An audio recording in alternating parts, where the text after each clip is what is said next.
karunungan ng may kapal, tanayong pakasiwaan.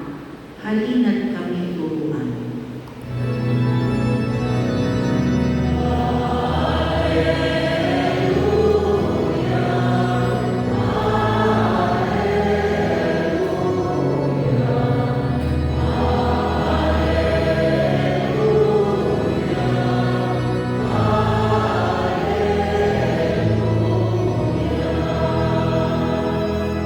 Sumainyo ang Panginoon.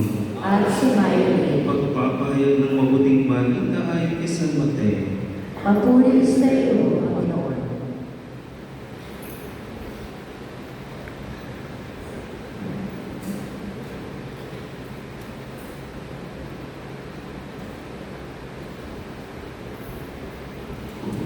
Itong lahi ni Jesucristo na mula sa angkan ni David na mula naman sa lahi ni Abraham.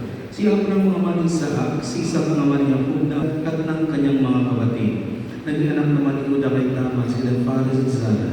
Si Fares ang ama ni Esro, at si Esro si Aram ang ama ni Aminadab. Si Aminadab ang ama ni Naason, na ama naman ni Salmon. Naging anak ni Salmon kay Rahab si Boaz, at naging anak naman ni Boaz kay Ruth si Obed. Si Obed, ang ama ni Jesse, na ama ni Haring David. Naging anak ni David si Solomon sa dating asawa ni Urias. Si Solomon naman ang ama ni Roboam. Si Roboam ang ama ni Abias, at si Abias ang ama ni Asa. Si Asa ang ama ni Josaphat, at si Josaphat ang ama ni Joram, na siya namang ama ni Uzias. Itong si Uzias ay ama ni Jotham, na ama ni Akas, at si Akas ang ama ni Ezekias. Si Ezekias ang ama ni Manases, at si Manases ang ama ni Amos, na ama naman ni Josias. Si Josias ang ama ni Jeconias at ng kanyang mga kapatid. Panahon noon ng pagkakatakot ng mga Israelita sa Babylonia.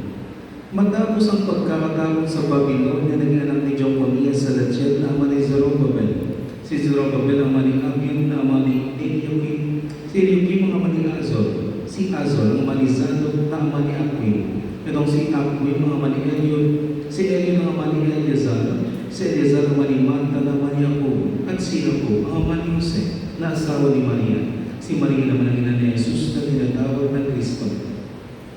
Sa mga tuwid, 14 ang sanilayan mula kay Abraham hanggang kay David, 14 mula kay David hanggang sa pagkakatapo ng mga Israelita sa Babylonia, at 14 din mula sa pagkakatapo sa Babylonia hanggang kay Kristo.